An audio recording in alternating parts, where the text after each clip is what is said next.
që të jemi realist, duhet pranojmë që këto nuk janë fenomene vetëm shqiptare. Pastaj janë vendet që ndryshojnë ku kjo shfaqet më shumë ose shfaqet më pak. Domethënë, fatet e vendeve të vogla dhe të varfra duhet ta pranojmë që nga pikpamja gjeostrategjike janë vendosur nga fuqitë e mëdha. Absolutisht po. Edhe pavarësimi i shteteve, ti marrësh të gjithë me radhë, janë vendime në tavolinë të fuqive të mëdha. Absolutisht po. Aq më shumë për demokracinë.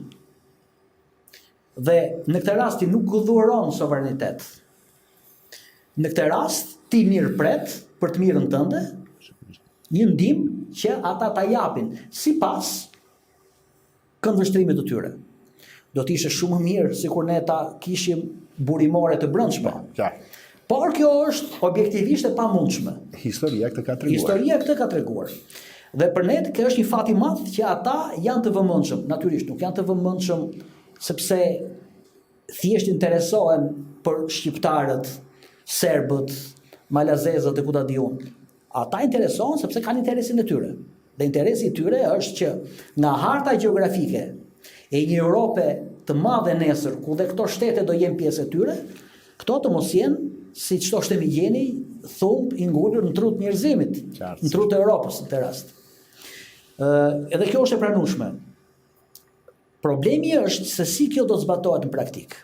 Unë do të thosha këtë gjë, që të paktën nga përvoja jon, edhe juaja natyrisht, ta quajmë programi i reformës në drejtësi në Shqipëri. Ju përmendët Shtetet e Bashkuara të Amerikës, unë sipas vlerësimit tim them që është një program i Bashkimit Evropian. Dhe është një program platformë i Bashkimit Evropian për të gjitha shtetet të cilat do të jenë shtete nesër anëtare të Bashkimit Evropian.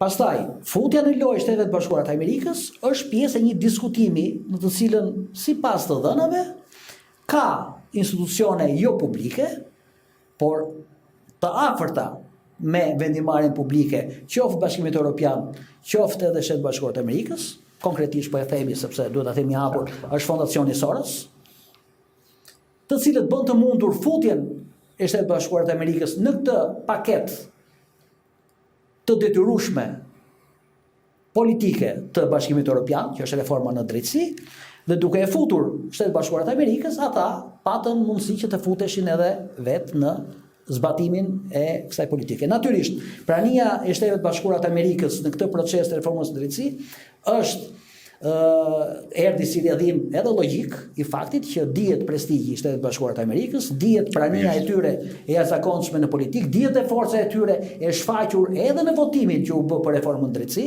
që ishte e dorës parë, dhe natyrisht pastaj ka pasur edhe problematikat e veta në zbatim që duhet i pranojmë.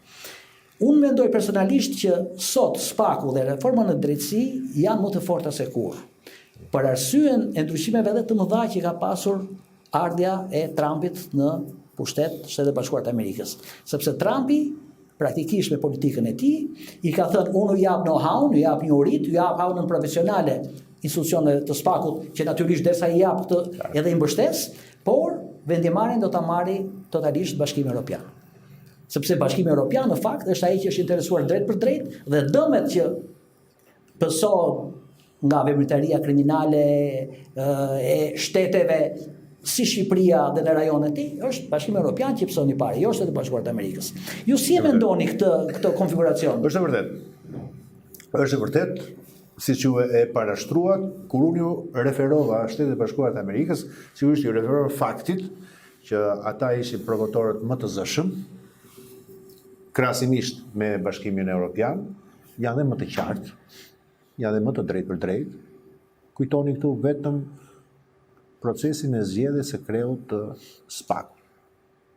Një sken ku përfaqësuesi i Shtetit e Bashkuara të Amerikës, ambasadorja Yuri Kim në ato, shkon në KLP, në organin që do duhet ta zgjedhë dhe e monitoron nga afër atë proces.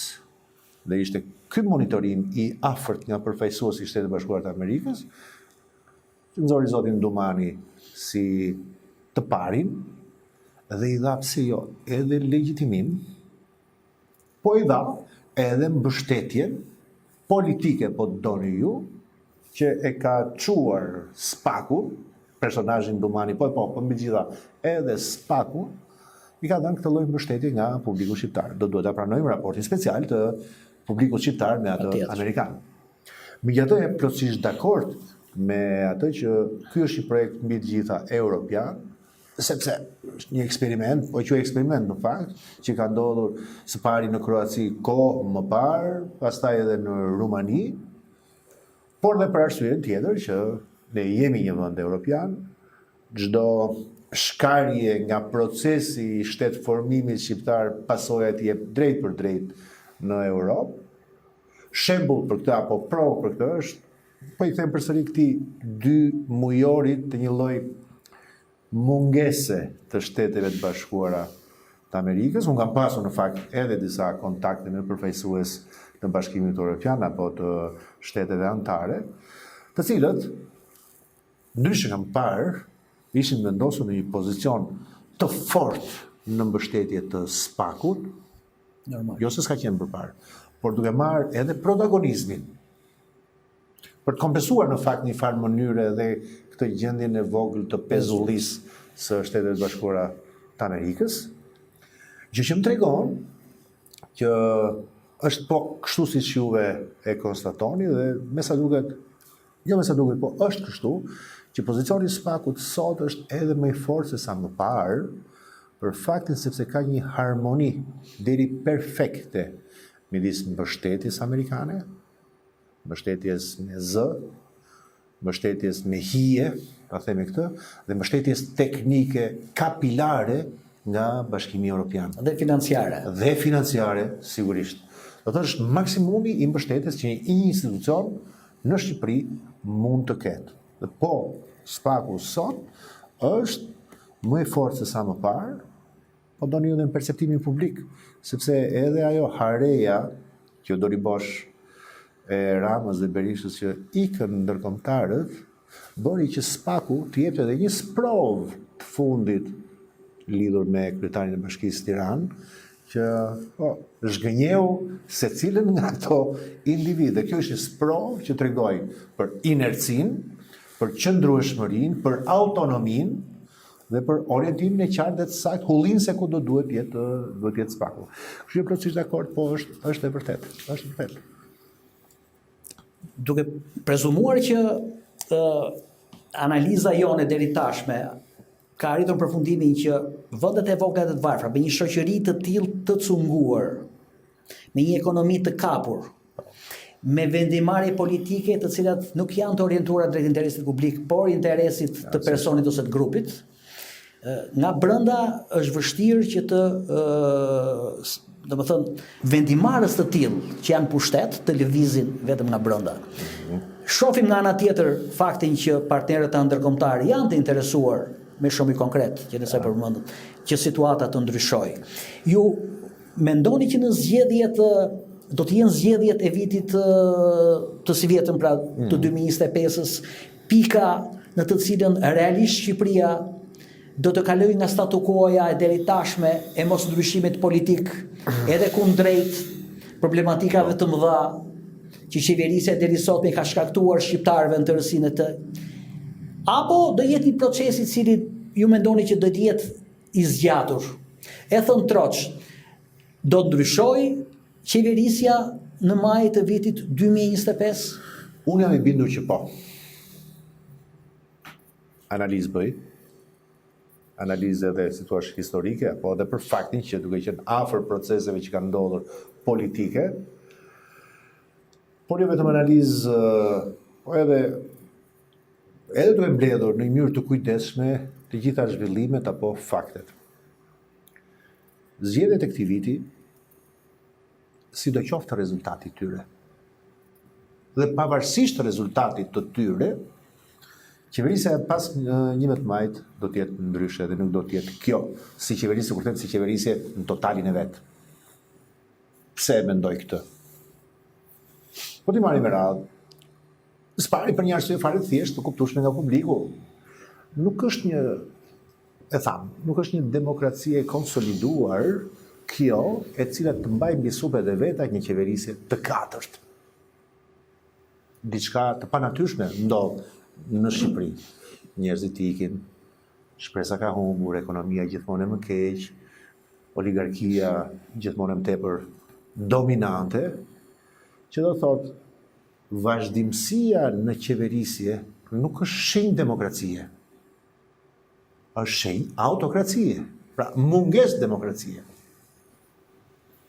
Dhe mungesë demokracie në një vend i cili, në fakt, me të drejtën, nuk ka treguar në këto 35 vite, që është funksional, po themi në aspektin demokratik, për këdo njeri të arsyeshëm thotë që këtu diçka ka ngecur ose diçka nuk shkon me demokracinë.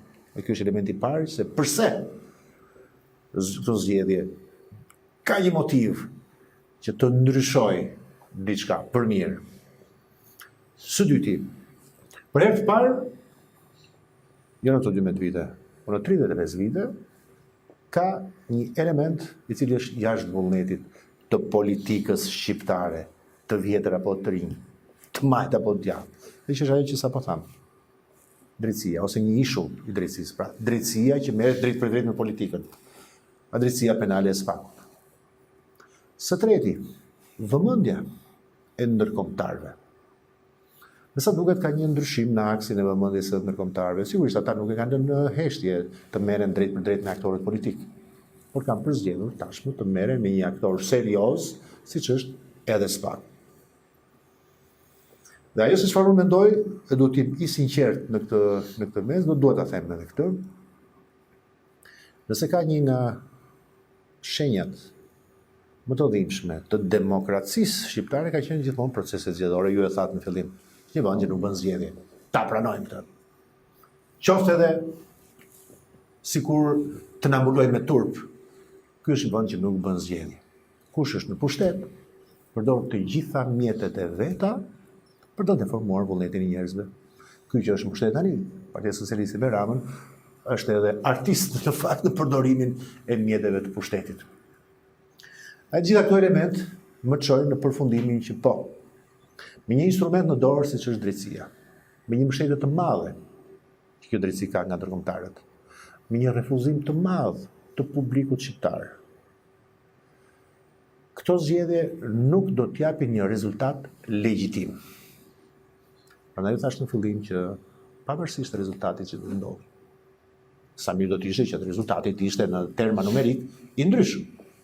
Por pavarësisht si është, këto zgjedhje nuk do t'japin një rezultat legjitim, që do të thotë, do t'jetë e pamundur ose jo e pastër qeveria që do të mund të lindë për këtyre zgjedhjeve.